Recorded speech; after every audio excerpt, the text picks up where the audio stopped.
First, a quick introduction. My name is Robert Pipus, founder and operator of Eagle Eye Bookkeeping.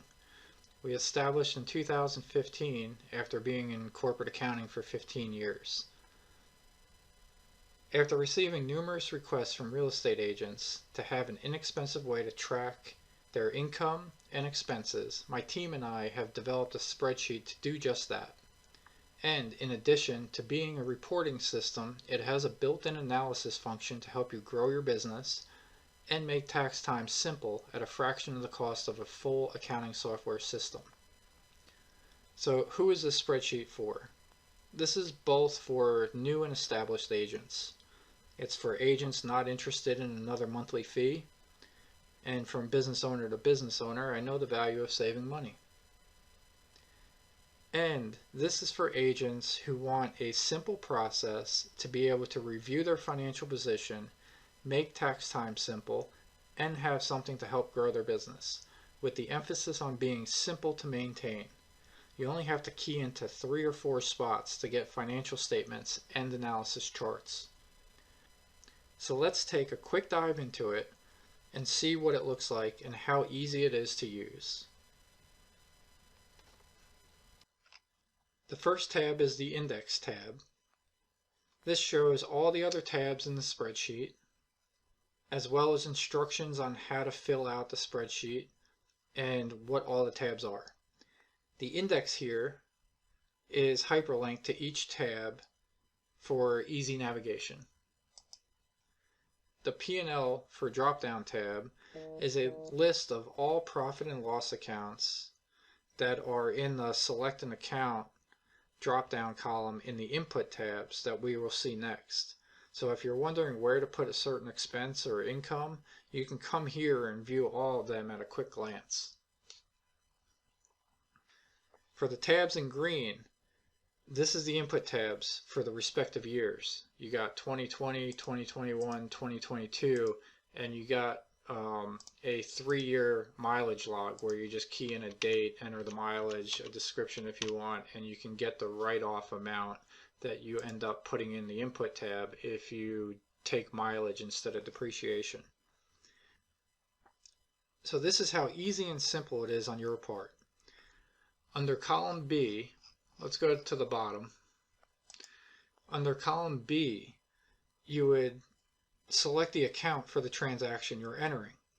Let's say you want to record a telephone expense for $100 on 5/31. So you would click here for the drop-down box to select the account, and you would find telephone expense, key in the date of 5/31, key in the amount for -$100. Now one thing to note here is when you're keying in expenses, you want to key them in as a negative number, and when you key in revenue, you want to key it in as a positive number. So I have that listed up here, enter income as positive, enter expenses as negative. It's pretty important when you get down to when all these numbers feed into the P&L statement to create your financial statements, you need to enter the information in like the right direction. So expenses negative, income positive. And the description account in column J, this is optional. This is basically for your information. So if you got telephone expense for $100, you can write like, you know, T-Mobile account if you want. And that'll be your description as to who the vendor was. And this columns K, L, and M, they are automatically filled in by the expense account that you put in column B. So it's choosing the account and the account number and everything.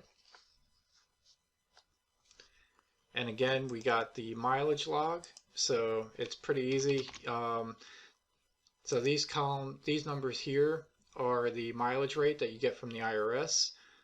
2020, the mileage rate is 57.5 cents.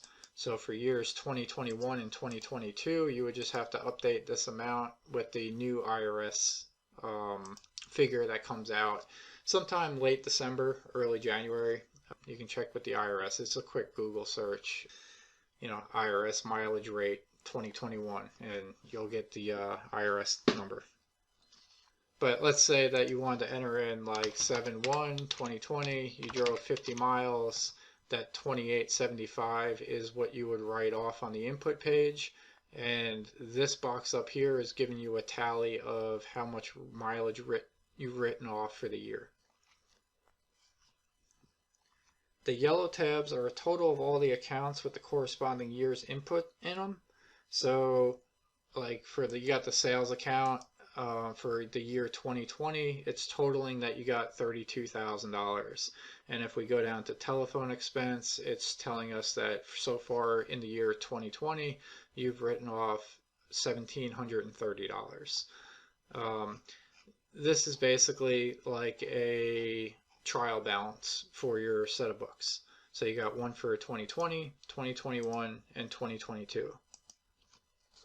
The data tab shows the same as the yellow tab, but with all 3 years side by side.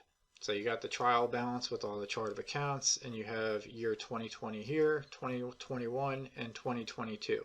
Now I have dummy data in here so that you can see some figures pulling in. When you get this, you'll have it where everything's zeroed out because there'll be no information in the input page.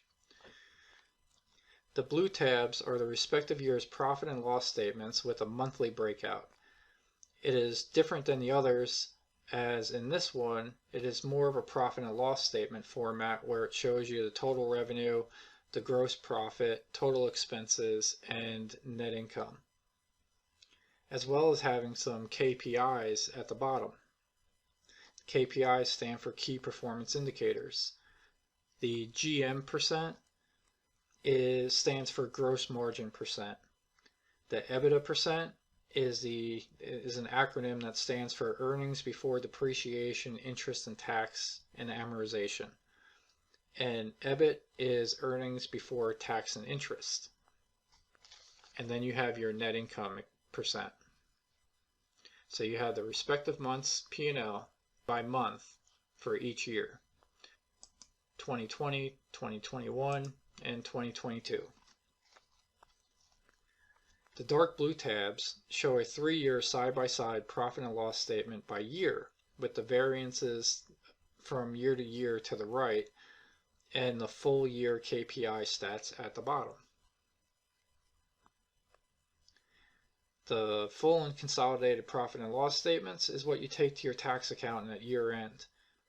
He will thank you and may even charge you less since you will not have to weed through a shoebox of statements to get your taxes done. So this is the full year P&L, and this is the consolidated.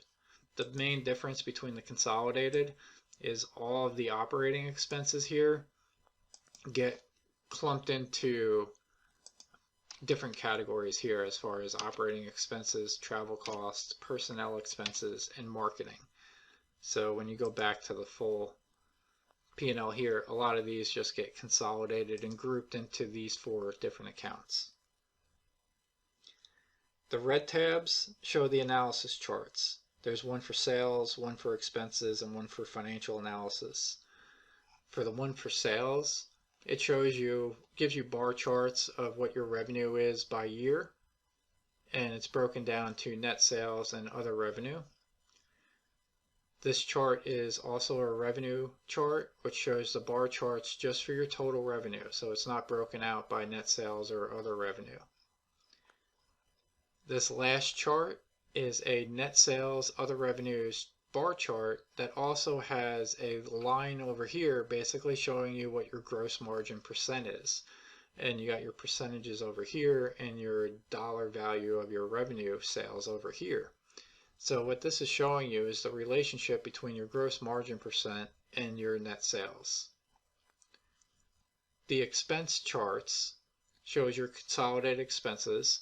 It's basically showing you what your grouped up operating expenses were in a bar format for each respective year, and it shows operating expenses, travel costs, marketing costs, and personnel expenses.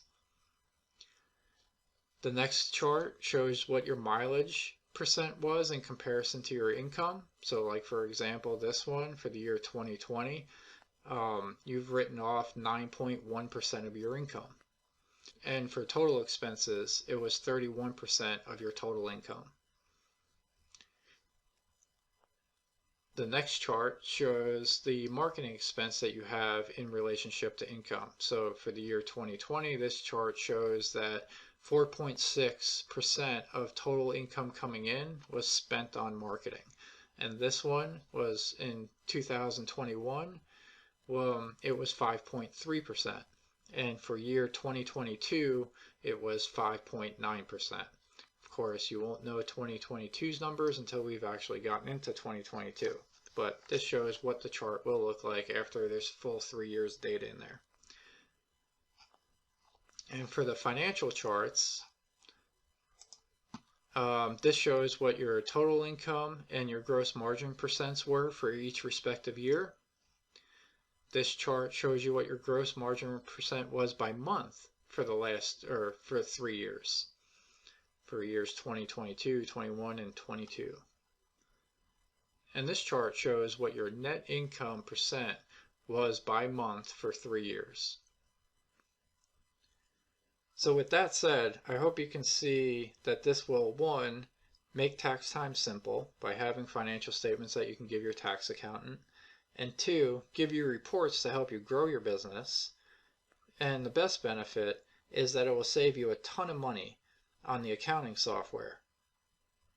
So looking at the current cost of QuickBooks Online and their cheapest product, which is the QuickBooks Online Self-Employed, the monthly fee is $15 per month with a promo code of $7 for the first 3 months.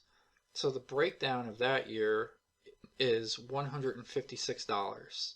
If you take 7 times 3 and then 15 times 9, add that together, you get $156. Year 2 at $15 a month, it's $180. Same thing with year 3. So for the total of 3 years with a promo code under QuickBooks Online and their cheapest package, the total is $516. My real estate financial system spreadsheet is only a one-time payment of $49.99 for a limited time for a discount from $99.99. And that's a savings of $466 over the next 3 years. So thank you for watching, and if this is something that interests you, you can purchase it today by clicking the link and take your business to the next level. So thanks again and have a productive week.